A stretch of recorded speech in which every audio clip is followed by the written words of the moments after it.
मेरी तरफ से आप सबकी खिदमत में अस्सलाम वालेकुम आदाब। आज आपकी खिदमत में हाजिर होने का मकसद थोड़ी सी रोशनी डालनी थी। जो 5 February solidarity day with people of Jammu and Kashmir के नाम से पाकिस्तान हर साल दिन बनाता है, जिसमें पाकिस्तान में सरकारी तौर पे छुट्टी होती है और जो पाकिस्तान के ज़ेर इंतज़ाम कश्मीर है, जिसको आज़ाद कश्मीर कहते हैं, वहाँ भी तातील होती है। तो थोड़े से मैं इस दिन के हवाले से इसका जो बैकग्राउंड है, इसकी इब्तदा 1990-91 में हुई। जमात इस्लामी के अमीर काजी हुसैन अहमद ने पहली दफ़ा इस दिन को बनाने का ऐलान किया कि हम जो रियासत जम्मू एंड कश्मीर के लोग हैं उनके साथ सॉलिडेरिटी के लिए इस दिन को बना रहे हैं।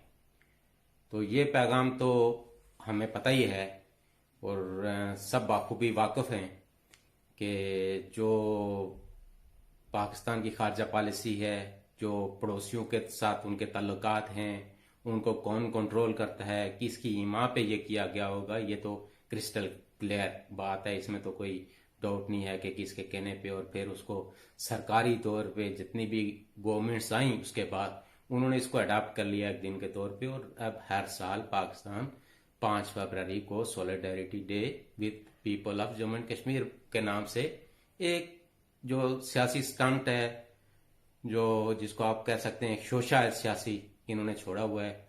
तो इनकी कौन सी सॉलिडेरिटी कश्मीरी लोगों के साथ है या थी, उस पे तो मैं थोड़ी सी रोशनी डालूंगा। 1947 में जो हमारा लेजिटिमेट रूलर था महाराजा हैरी सिंह, उसने जब ये डिसीजन लिया कि हम एक इंडिपेंडेंट स्टेट के तौर पर रहेंगे और पाकिस्तान के साथ एक स्टैंड स्टिल अग्रीमेंट किया। पाकिस्तान ने स्टैंड स्टिल अग्रीमेंट करने के बावजूद उसकी वायलेशन की और ट्राइबल इन्वेजन हुई 27 अक्टूबर 1947 को। फिर उसके 2 साल के अंदर अंदर ही उन्होंने सरदार इब्राहिम साहब, जो पहले सदर थे, जो आज़ाद कश्मीर जिसको कहते हैं, उसके तो उनकी हुकूमत को बरतरफ करके उन पे गद्दारी का मुकदमा बनाया कि ये गद्दार हैं। यानी कि आज़ाद कश्मीर के अंदर जिस शख्स पे पहला गद्दारी का कोई मुकदमा बना वो सरदार इब्राहिम थे, जो प्रो पाकिस्तान, जो बिलीव करते थे कि जो रियासत का इलाक होना चाहिए पाकिस्तान के साथ। ये मैं उनकी एग्जांपल दे रहा हूँ। फिर 1949 में ही आपने गिलगित बल्तिस्तान को कराची एग्रीमेंट के तहत आज़ाद कश्मीर से लिंक करके उसको अलग अपने बराह रास्त कंट्रोल में ले लिया। ये एक और सॉलिडेरिटी आपने जो कश्मीरियों के साथ की, उसकी एग्जांपल है। फिर सरदार कयूम खान जो थे, उनको भी जेल की हवा खानी पड़ी। एक और सॉलिडेरिटी आपने देखा ही, एक जो आपका लॉयलिस्ट बंदा था, पॉलिटिशियन था, जो इलाके पाकिस्तान पे बिलीव करता था, उसको आपने जेल में डाला।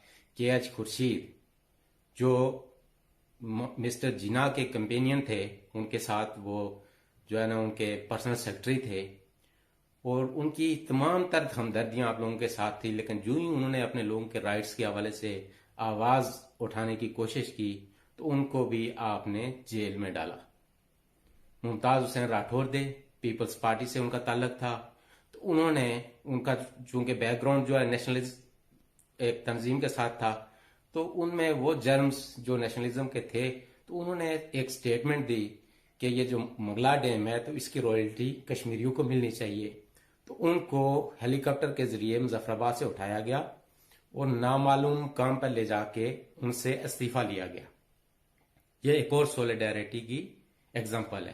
पहले तो 1947 से लेके 1999 तक 1990 तक आप ये कहते रहे कि हम जो कश्मीरी हैं उनके हक खुद इरादियत या राइट टू सेल्फ डिटर्मिनेशन के चैंपियन हैं। लेकिन आपके अपने ज़ेर इंतजाम जो कश्मीरी थे उनको तो आप राइट्स देने के लिए तैयार नहीं थे और ना आज तक आपने दिए हैं। उसके बाद आपने एक और शोशा छोड़ा, ये सॉलिडेरिटी डे आप बनाते हैं जो कश्मीरियों के साथ। मैंने कुछ एग्जांपल्स आपके सामने रखी। और सरदार शौकत अली कश्मीरी थे जिन्होंने वहाँ पीस की बात की, वहाँ कहा कि ये जहादी जो कलादम तंजीमें हैं इनको को फूलने फैलने ना दिया जाए, ये डिजास्टर होगा पूरे खित्ते के लिए। तो आपने उनको सपोर्ट किया, उनको ट्रेन किया। ये परवेज मुशर्रफ से लेके आपके जो रिटायर्ड मिलिट्री जनरल्स हैं तो उनके इंटरव्यूज ऑन द रिकॉर्ड हैं, आप उनको कंसल्ट कर सकते हैं, जिसमें वो कहते हैं कि इनको हमने ट्रेनिंग दी, हमने इंडिया में भेजा, इंडिया के जेर इंतजाम कश्मीर में भेजा ताकि इंडिया को ब्लीड किया जा सके। और बहुत सारे उन्होंने ओपनली टीवी टॉक शोज में कहा कि हमारी कभी भी ये ख्वाहिश नहीं रही कि कश्मीर कोई इंडिपेंडेंट कंट्री होनी चाहिए, हमारा एक ही मकसद था कि इंडिया को एंगेज करना।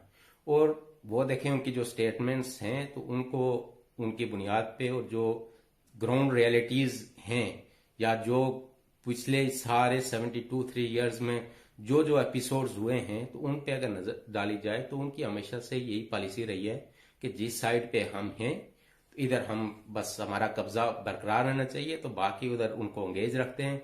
तो कश्मीरी वो चाहे जिए या मरें, क्योंकि आपने देखा कि जब कश्मीरियों पे बुरा वक्त आया, जब पाकिस्तान की उनको अशद जरूरत थी, जिसका पाकिस्तान दावेदार था, हम जैसे जो समझते थे पाकिस्तान का जो रोल है, जो अक़वाम मुत्तहिदा की करारदादों की रोशनी में पाकिस्तान का क्या स्टांस था कश्मीर पे बनता था नहीं था, लोकल स्टैंड आई उनका कोई था ही नहीं।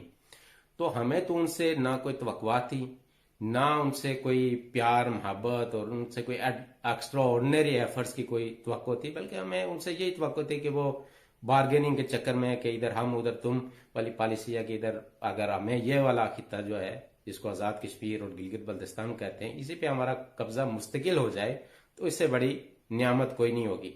तो आज भी देखें कि उनका सारा फोकस अब जो है ना, वो कहते हैं कि इंडियन जो आर्मी चीफ हैं, इंडियन जनरल्स हैं, उनकी जो स्टेटमेंट्स हैं वो कह रहे हैं कि जी हमें अगर गवर्नमेंट कहे तो हम ये जिसको आज़ाद कश्मीर कहते हैं इसको हम विद इन 24 आवर्स हम ले सकते हैं पाकिस्तान से। तो अब वो इंटरनेशनली जाके ना शाह महमूद कुरैशी और जो इमरान खान हैं दूसरे तीसरे, वो यही कह रहे हैं कि जी उनको समझाएं कि जी इस जगह पे कोई एडवेंचर ना करें। इंडिया करता है नहीं करता है ये अलग बहस है, लेकिन इनका अभी ये प्लान है कि जो कुछ हुआ, इंडिया ने 5 अगस्त 2019 को जो जम्मू एंड कश्मीर को और लद्दाख को यूनियन टेरिटरीज में वो अपने मर्ज किया है, तो उसके बाद इनका ज्यादातर फोकस यही है कि किसी तरह हम भी गिलगित बल्तिस्तान या आज़ाद कश्मीर को एनेक्स कर सकें। लेकिन अभी उनके पास क्योंकि यूएन की रेजोल्यूशंस, ईयू की जो कश्मीर पे जो रिपोर्ट थी, वो इंटरनेशनल जो उन्होंने प्लेजेस किए हुए हैं, तो उसमें वो फंसे हुए हैं। लेकिन उनकी पूरी ख्वाहिश है कि किसी तरह ये खित्ता हमारे हथे चढ़ जाए। इसी तरह इनके ये पॉलिटिकल स्टंट्स जो हैं, ये 19 जुलाई हो गया, यूमे इलाके पाकिस्तान, उस दिन ये छुट्टी करते हैं। भाई किसने हमारा जो लेजिटिमेट रूलर था, तो उसने तो आज़ादी अपनी डिक्लेयर कर दी थी कि हमने आपके साथ नहीं वो करना है। तो वहां पे कोई ऐसी बाइख्तियार ना गवर्नमेंट है ना रिप्रेजेंटेटिव्स हैं वहां पे जिनके पास ये हक है कि वो रियासत का मर्जर करें आपके साथ। तो कौन सा यूम इलाके पाकिस्तान।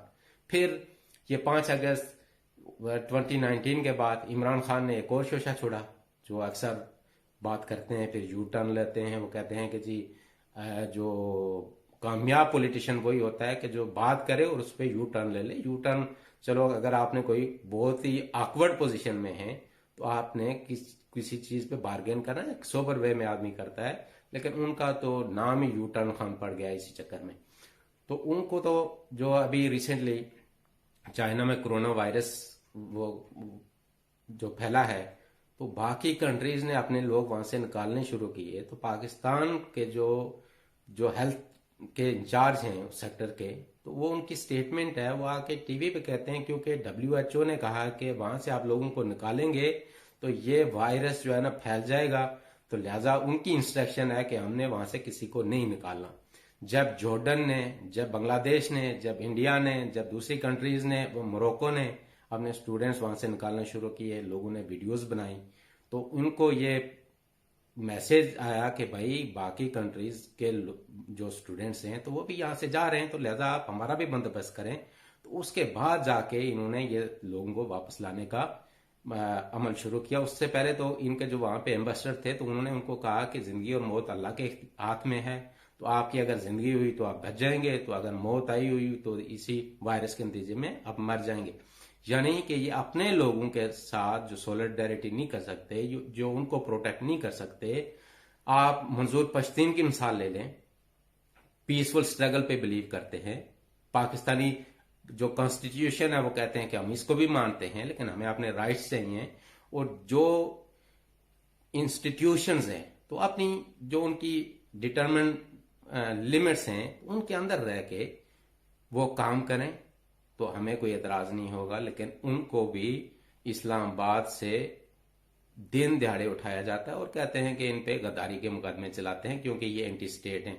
भाई वो कहते हैं कि जो जिसका दायरा इख्तियार है, अब जज जो है तो वो डैम बनाने के लिए फंड रेजिंग करता है, जनरल जो है तो वो बिजनेसमैनों से मीटिंग्स करता है, वो कहता है कि जी आप इन्वेस्ट कर रहे हैं हम आपको इंश्योर करेंगे। तो वहां पे एक अनार्की की सूरत हाल है, किसी को कुछ पता नहीं है कि किसने क्या करना है, किसकी क्या ड्यूटीज हैं। जिसकी जो ड्यूटीज हैं तो वो तो निभा नहीं रहे, तो बाकी दूसरे के मामलात में इंटरफेयर करना उनका फेवरेट मशगला बन गया है।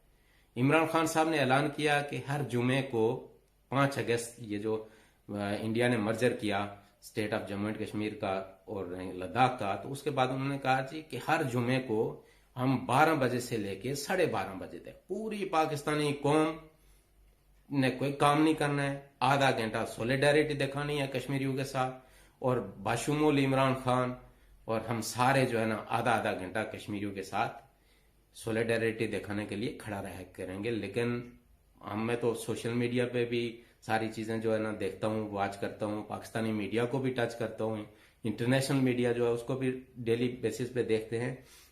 लेकिन आज तक किसी जुमे को ना तो मैंने इमरान खान साहब को कहीं चौराहे पे खड़े देखा कश्मीरियों के सोलिडेरिटी में, ना आरिफ अलवी को देखा, ना ये जो गंडापुर है इनको देखा।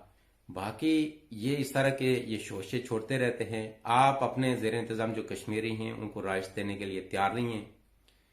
मोंगला डैम की रॉयल्टी आप दे नहीं रहे। जो आपके जेर इंतजाम कश्मीर है उसमें बाबा जान, इफ्तिखार हुसैन एग्जाम्पल्स हैं, उनको आपने 80-80, 90-90 साल की सजाएं सुनाई हुई हैं। वो पीसफुल स्ट्रगल पे बिलीव करते हैं, वो कोई नेशनलिस्ट भी नहीं थे, ठीक। उसके बावजूद आपको उन्होंने 90-90 साल की जेलें दी हुई हैं और आप कश्मीरियों के साथ सोलिडेरिटी दिखा रहे हैं। आप कब तक अपनी कौम को भी बेवकूफ बनाएंगे कश्मीर के नाम पे? और जो कश्मीरी हैं खदारा, आप भी जो है ना होश के नाखन लें। गुज़श्ता 72-73 सालों से पहले तो आपका जो है ना राइट टू सेल्फ डिटर्मिनेशन के चक्कर में आपको ब्लैकमेल करते रहे कि जी हम आपके वो राइट टू सेल्फ डिटर्मिनेशन के लिए आपके साथ हैं। भाई आप पहले उनसे पूछो कि आपके जो जेर इंतजाम कश्मीरी आपने उनको कोई राइट्स दिए हुए हैं? उनका राइट टू सेल्फ डिटर्मिनेशन आपने कोई मना है? आपने के जो अपने स्टेट के लोग हैं, चाहे वो पश्तून्स हैं, चाहे वो बलोच हैं, चाहे वो सिंधी हैं, क्या आपने उनका जो राइट टू सेल्फ डिटर्मिनेशन है जिसके लिए वो स्ट्रगल कर रहे हैं, अपने राइट्स के लिए, अपनी आज़ादियों के लिए वो स्ट्रगल कर रहे हैं, क्या आप उनको ये राइट देने के लिए तैयार हैं? नहीं, आप उनका ये राइट मानने के लिए तैयार नहीं हैं। उन पे आप गनशिप हेलीकॉप्टर से, फाइटर जेट से और जो बड़ी हैवी मशीन गन्स हैं उनसे बम्बारमेंट करते हैं और उनके घरों को तबाह करते हैं, उनको बच्चों को, औरतों को मारते हैं, उठाते हैं। और आप कश्मीरियों के साथ क्या सोलिडेरिटी करेंगे? वो तो हमने देख ली। आपके जो डिफेंस एनालिसिस करने वाले जो टीवी पर बैठते हैं तो वो कहते हैं कि जी हमने अब कोई थोड़ी बहुत बात अगर करनी भी हुई ना तो वो श्रीनगर के हवाले से करेंगे। तो जम्मू तो मेरे ख्याल से वो तो हमारे हाथ से निकल ही गया है। अब लद्दाख जो है तो वो चाइना की डोमेन है, क्योंकि चाइना का और इंडिया का डिस्प्यूट चल रहा है उस एरिया में, तो चाइना भी इन्वॉल्व हो गया। तो लिहाजा लद्दाख के बारे में भी हमारी पॉलिसी ये होनी चाहिए कि हमने लद्दाख के हवाले से भी कोई स्टेटमेंट नहीं देनी है। और फिर पिछले दिनों सीरियसली इन्होंने राजा फारूक अदर को ये कहा कि आप इस रीजन के आखिरी प्राइम मिनिस्टर हैं, लिहाजा इसके बाद इस तरह के ख्वाब देखना छोड़ दें कि आप लोग वापस पावर में आएंगे या आपको इख्तिदार मिलेगा। और आपने जो जो सोलिडेरिटी दिखाई, एक गुजरात के थे जो मिनिस्टर, उन्होंने कहा कि जी एक आज़ाद कश्मीर के प्राइम मिनिस्टर के लिए उन्होंने कहा कि ये पहाड़ी बकरा है, ठीक है। हमारे उनके साथ सियासी इख्तलाफात लाख से, उनकी जो पॉलिटिकल व्यूज हैं उनसे हम इख्तलाफ करते हैं, इसी वजह से हमारी अपनी ऑर्गेनाइजेशन है, हम अपने मुल्क की आज़ादी, खुद मुख्तारी के लिए स्ट्रगल कर रहे हैं। लेकिन उनको कोई ह्यूमिलेट करे, कोई उनकी हद तक करे, ये नाकाबिले कबूल है। और पंजाब का जो इंफॉर्मेशन मिनिस्टर है, जो खुद रावलपिंडी में एक अड्डे में हाकर होता था, बोलियां लगाता था कि ये गाड़ी फलां जगह जा रही है, इसमें इतने सवारियां कम है, इसमें आ जाइए, बैठ जाइए, तो वो भी स्टेटमेंट देता है कि ये जो कश्मीरी जो हैं, कश्मीरियों से मुराद जो पाकिस्तान के जेर इंतजाम जो लोग हैं, ये जाहिल अनपढ़ किस्म के लोग हैं, तो इनकी क्या औकात है, इनको तो हमारा एक हवलदार डील करता है। इसमें नो डाउट कि ये जो हवलदार वाली बात है किसी हद तक सच है कि इन्होंने जो इख्तदार की खातर अपने इज्जत नफ्स और कश्मीरियों के जो है ना इज्जत थी उस पर कॉम्प्रोमाइजेस किए हैं, जो वहां पे इख्तदार इंजॉय करते रहे हैं। लेकिन एक ऐसा हाकर, उसको कोई राइट नहीं पहुंचता था कि वो किसी कश्मीरी की बेतौकीरी करे, तो हमने उसकी भरपूर मजम्मत की। मैं एग्जांपल आपको दे रहा हूं कि ये सॉलिडारिटी, ये आप देख ले। उसके बाद एक सरफराज शाह था कराची में, दिन दाड़े पार्क में वो अपनी जान की जो है ना मिन्नतें करता रहा जिंदगी के लिए, उनसे मिन्नतें करता रहा रेंजर से कि जी मुझे छोड़ दें, मेरा कोई कसूर नहीं है। नहाता था, उसके हाथ में कोई बंदूक भी नहीं थी, कुछ भी नहीं था, तो उसको आपने मारा। लकीली वो वीडियो उसकी बन गई, चीफ जस्टिस ने उस पर वो कुछ किया, सो मोटो लिया, लेकिन आपने उसके भाई को, उसकी फैमिली को प्रेशराइज करके तो कहा कि जी ये इसका फैसला तो जो है ना अदालतों ने नहीं करना, ये बल्कि जो ऊपर वाले की अदालत है तो वही इसका फैसला करेगी। आरफ शाह साहब थे, पीसफुल स्ट्रगल पे बिलीव रखते थे, आपने उनको दिन दिहाड़े मार दिया गर्जन सिटी में, ना कोई एफआईआर काटी, ना कोई इन्वेस्टिगेशन की। आपसे जो आपने राइट्स मांगे तो आप उसको गद्दार, एंटी इस्लाम, पता नहीं क्या क्या वो फतवे जारी करते हो। तो आपकी ये जो सोलिडेरिटी का जो ढोंग है ना, तो ये जो पहले तो चलता था एक आड़ में आपने मजहब के कार्ड को प्ले किया, तो ये सबसे इजीएस्ट वे होता है ना कि आप मजहब के नाम पे किसी को एक्सप्लॉइट करें, चाहे वो हमारा रिलीजन हो, दूसरा हो, तीसरा हो, इसमें वो कोई नहीं है।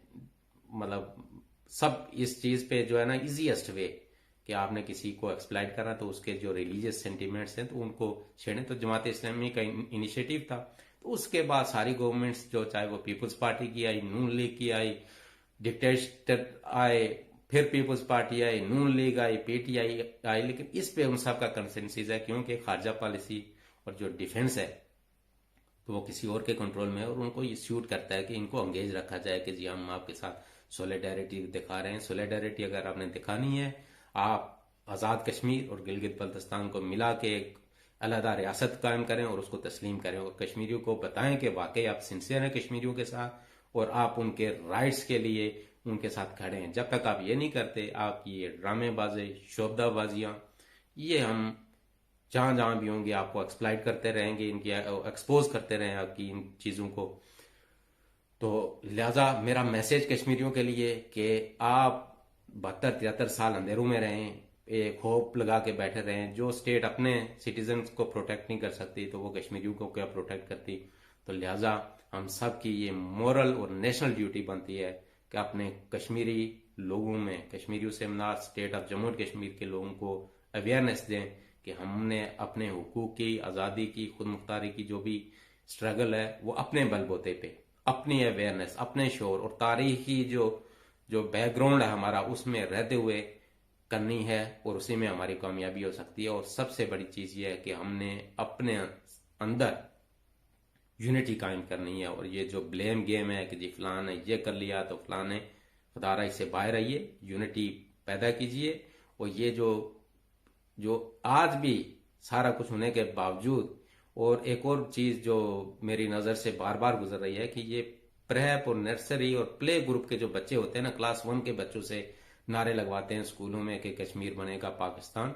यह भी एक क्राइम है कि आप बच्चों की ब्रेन वॉशिंग करते हैं जिनको पता ही नहीं है कि कश्मीर क्या है, पाकिस्तान क्या है, लेकिन आपने उनकी ब्रेन वॉशिंग प्ले ग्रुप से शुरू कर दी है कि जी आप बड़े होके तो आपने यही नारा लगाना है। तो ये कश्मीरी जो कौम है, state of Jammu and Kashmir से तल्लक रखने वाले, उनके साथ आप जुल्म कर रहे हैं। आपने यही पॉलिसी अपनाए रखी और उसके नतीजे में आज आपने हमारी स्टेट के हिस्से बखरे करवा के हमारा वजूद खत्म कर दिया। आप सब दोस्तों का काफी टाइम ले लिया, बहुत शुक्रिया। तो होपफुली आप मेरी बातों को कंसिडर करेंगे और देखेंगे कि इनका जो माजी में जो रोल रहा है कि इन्होंने अपने ज़ेर इंतज़ाम कश्मीरियों के साथ क्या क्या किया है, तो उसके बाद या जो पश्तून हैं, बलोच हैं, सिंधी हैं, उनके साथ ये क्या कर रही है स्टेट, तो उसके बाद ही हम एनालिसिस कर सकते हैं कि आया ये हमें कोई सोलिडेरिटी एक्सटेंड करने जोगे हैं या नहीं है, कुछ सोलिडेरिटी का फ़ायदा होगा या नहीं होगा।